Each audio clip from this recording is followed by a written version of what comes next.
Welcome to Overtime with Jared P. and Johnny O with a special mini show today with a very good friend and a huge New England Patriot fan, Dr. John O'Halloran, aka Dr. Johnny O. Yes, we do have another Johnny O on the air. What a treat we have for you today. Dr. Johnny O owns O'Halloran Rehabilitation here in Greensboro and has one of the top facilities in all the triad. Welcome, my man, and thanks for joining the show, man. Hey, you know what? I remember a bunch of years ago when you had the radio show when I called in. I told I was Bill Belichick. Oh, that's right. That? You did. You called in on the radio show. I do. That's right. I think that was during Deflategate. I think it was, man. Well, I think it was. And I think I had you going there for a second. Yeah, you did. That's the Polish came out of me during that. I really thought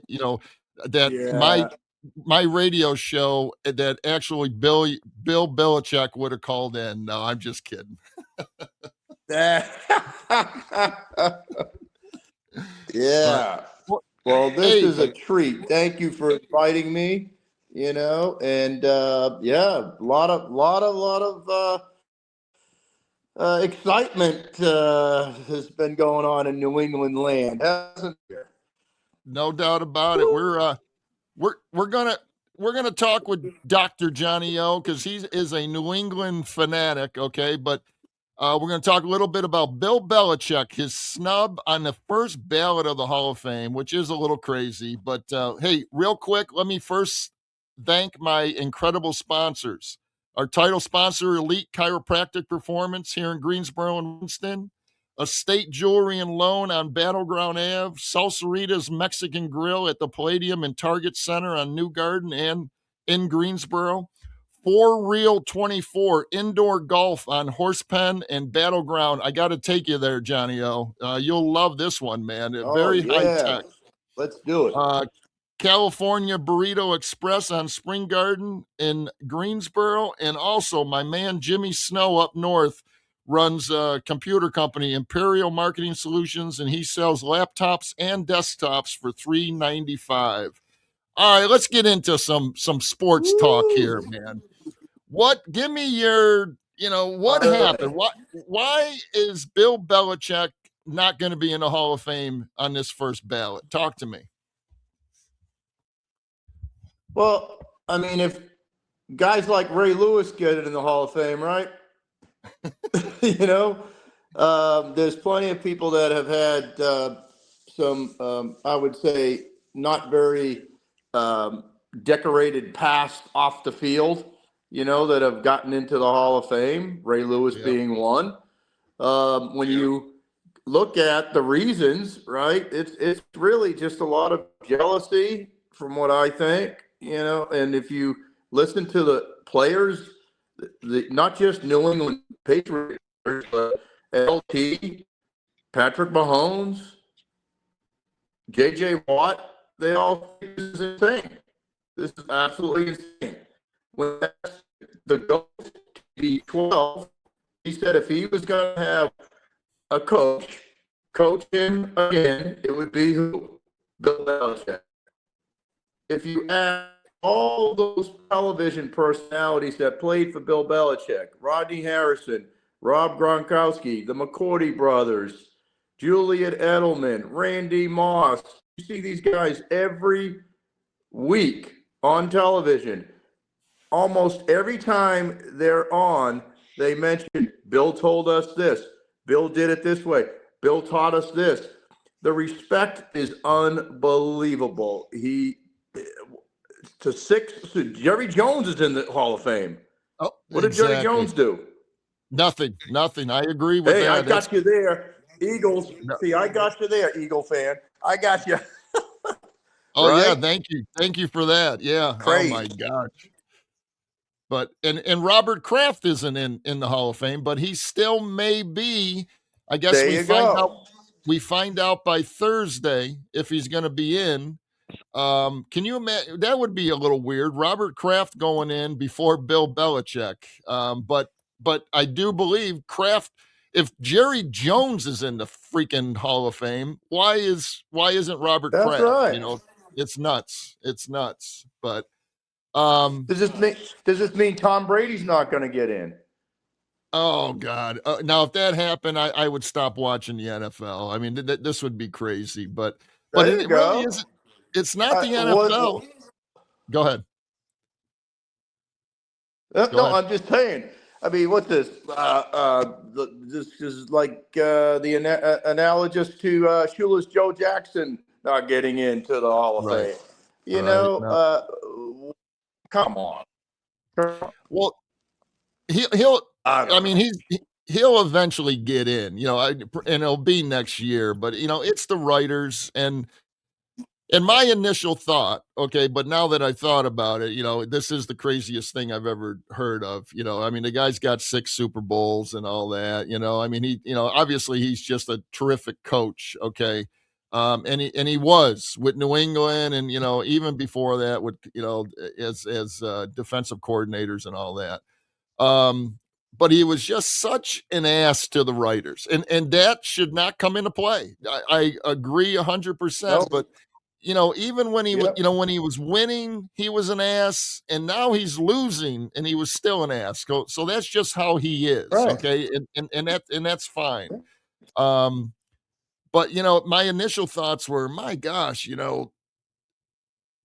maybe he deserved it. And let me finish. Ever since Brady left, he didn't do anything with New England. He didn't do a damn thing with New England. And it's the players, I know, but coaching is huge in the NFL. He's had a tough couple years, man, because he had losing records at New England.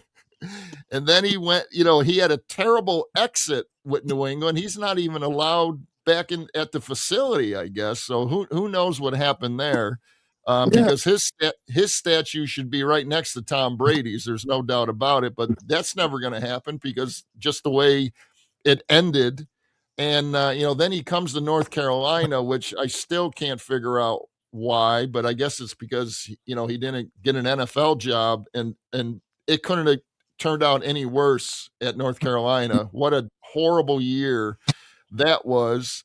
There's just been so much against this poor guy. And some of it I liked, but now I'm starting to feel bad for the guy. I really am.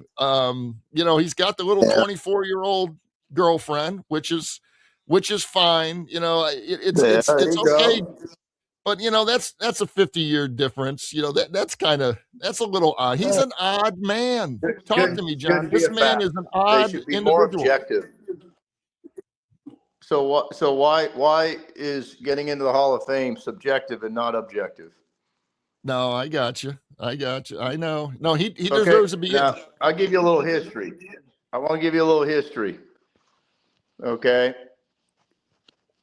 Drew Bledsoe got knocked out of the game by Yep.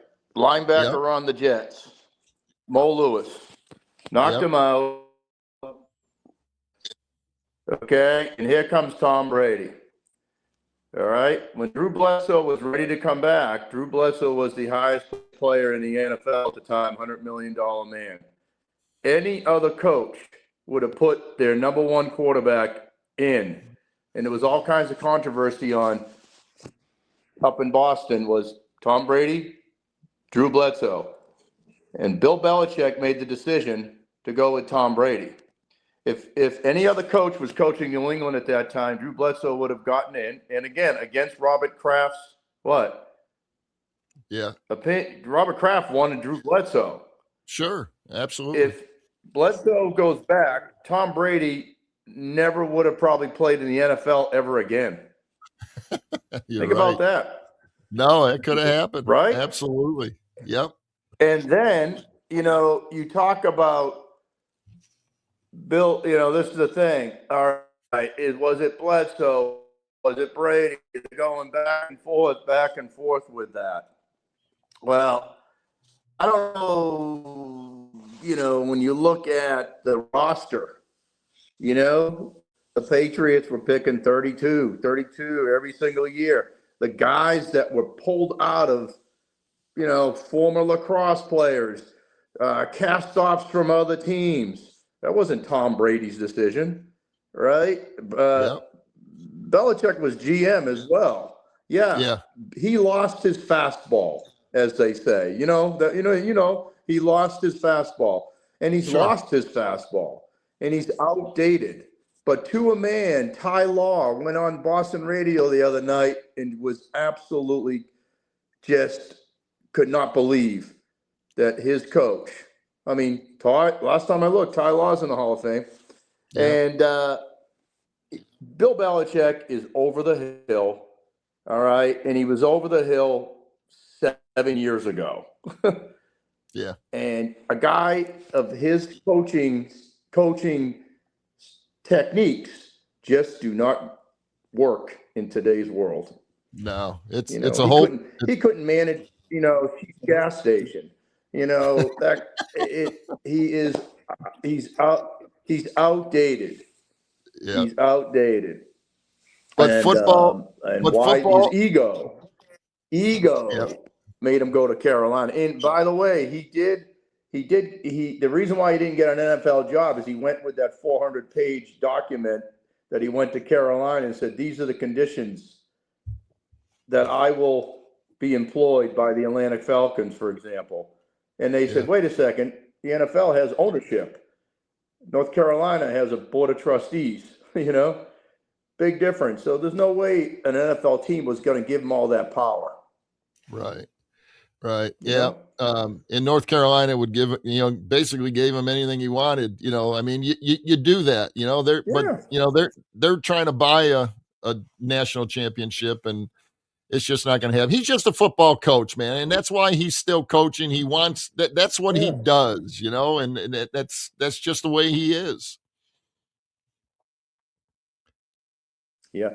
Well, he had that year off, and it looked like he was here he is doing the X's and O's, and he was actually pretty human, Oh yeah. But no. All right, let's talk about the Super Bowl. Okay, wait, real quick. Coaches that went in on first ballot. Okay, George Halas, Curly Lambeau, obviously Lambeau Field, Tom Landry, Chuck Noll, and Don Shula. Okay, those were all first ballot coaching. A couple of non-first ballot guys. Vince Lombardi. Isn't that interesting? And Bill Walsh. I thought those were a couple names that I thought, wow, I wonder why they didn't get in on the first ballot. What do you think about that one? Wow. Yeah. Yeah, and Shula never won a Super Bowl. Oh, Shula did. No, just Marino got did. The most wins. No. Shula won 2 Super Bowls. Oh, that's right. The 72. Yep. Yeah, the 72 Dolphins. Undefeated, baby. Undefeated with my man Larry Zonka.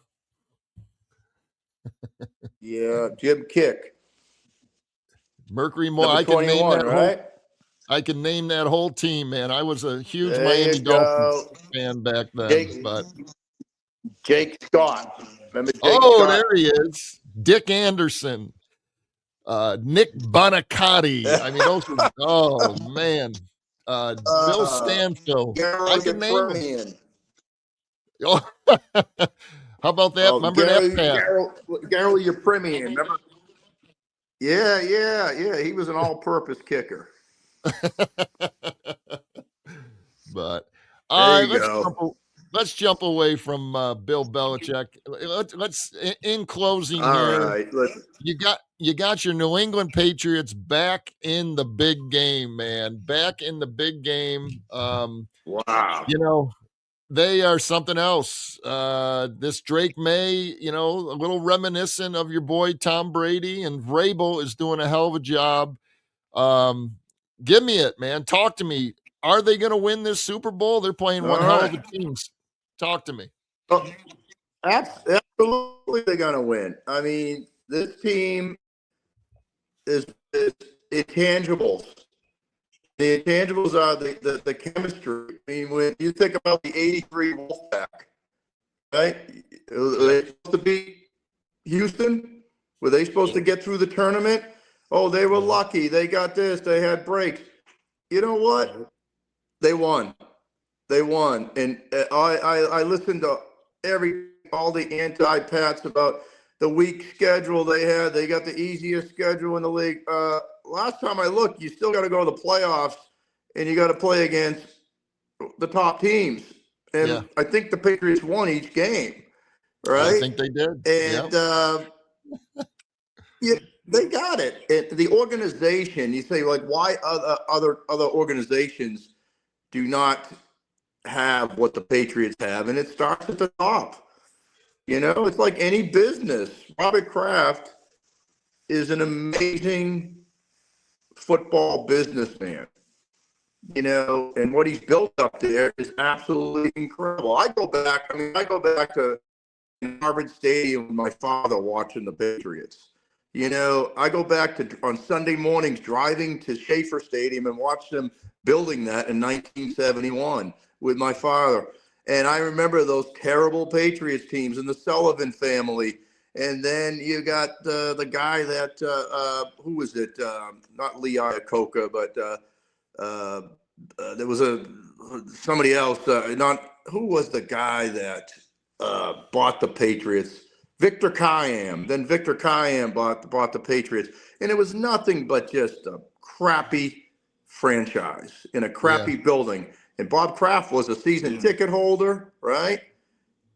And guess what? He bought the team for nothing and threatened to move him to Connecticut, got himself a nice stadium. It's a beautiful facility up there. And he wants to win. He wants to win. A lot of these owners, this is their little side hustle. Oh, yeah. Like our Red Sox. The Red Sox are a side hustle. You know, that'll be another show. They are. You know? Yep. But that's the difference in ownership. If the Reds, if Bob Kraft was the owner of the Red Sox, wow, you'd see a whole different progression through the playoffs, right? Well, you know, I would love to. So, we need an owner like that right now with the Red Sox, but well, you heard it, folks. I mean, he's pretty confident those New England Patriots are going to win another one. I think it's going to be a great game. See my finger? This is what Joe Namath. Joe Namath did this, right? This finger waving. Joe Willie. That's great stuff. Joe Willie. Hey, all right, Dr. Thank Johnny. You so much, Johnny. You got it. Thank you, and have a great day, and we'll get you back on again, man. Maybe after the Super Bowl with your prediction. All right. Have a good one. I love it. 31-20 Patriots. Yeah.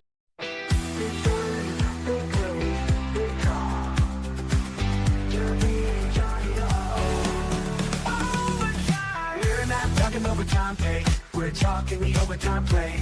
The big stories, the big plays, the big drama. We got Jeremy and Johnny.